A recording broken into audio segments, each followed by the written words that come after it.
Hey everybody, Melissa Sorrentino here for the Improv Sophisticate. I want to talk today about seeking the perfect show. What? Seeking the perfect show?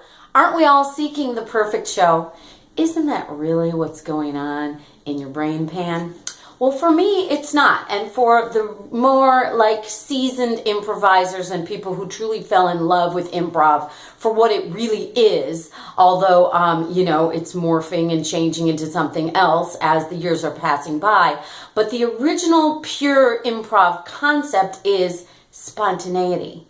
And spontaneity is messy and it's sloppy and it contains fuck-ups. And that is part of the entertainment value.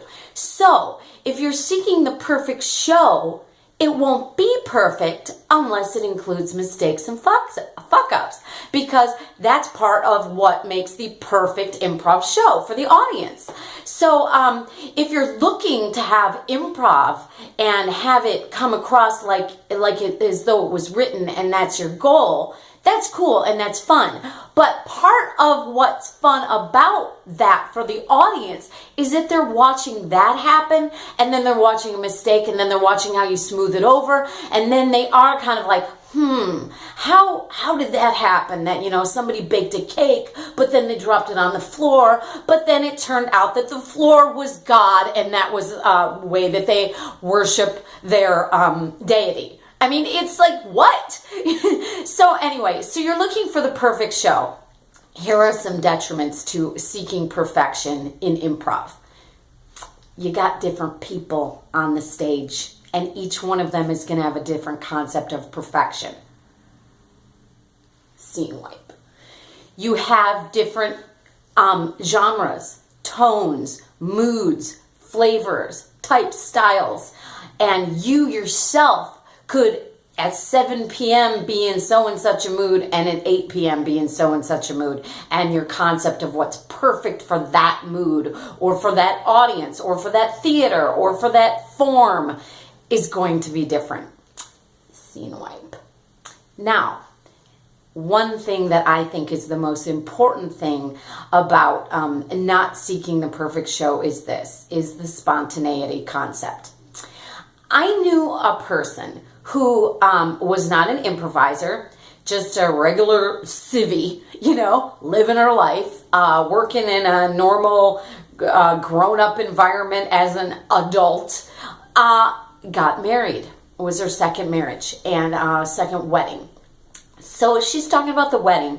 And as she was talking about, I was like asking her like, oh, what kind of wedding are you looking for? A big wedding? And just unfolding what her kind of vision was. The perfect show of vision. Well, if something interferes with that vision, they can fuck it up for you. And then instead of having fun, you're irritated. Bookmark that thought for a second. But this woman had an idea that she wanted the kids to go down the aisle with these something cute like bubbles, and somebody was going to hold a stuffed animal, and she was talking and she was saying, and hopefully maybe one of them will kind of fall down or drop something and it'll be real cute and everybody will laugh. And I remember at that moment just kind of being like, that's a little weird. But basically she was trying to manufacture some spontaneity, knowing that kids are spontaneous, and she was excited about what might get screwed up about her wedding. And in a way, that's a very endearing quality.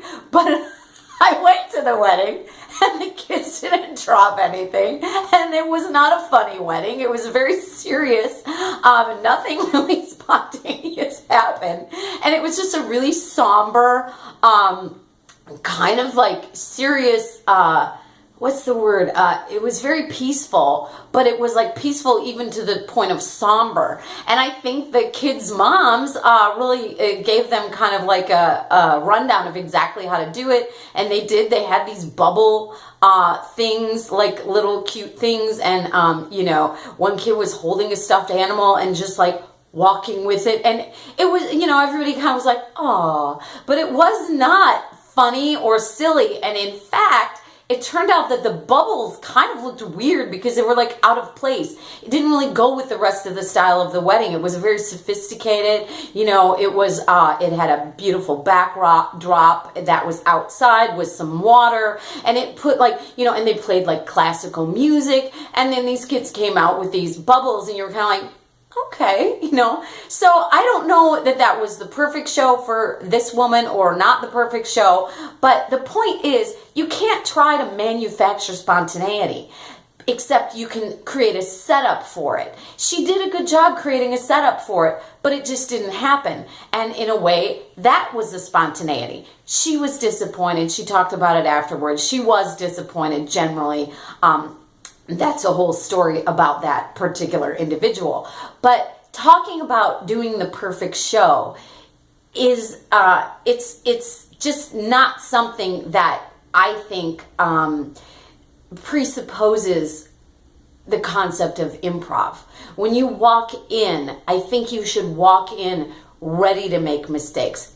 Go ahead and be sloppy. Go ahead and use that wonky accent and then let the show morph into what it needs to be. But you know, you can't force funny. You can't force spontaneity. The concept of force is the opposite of loose. And as Abraham Hicks would say, you can't get there from here.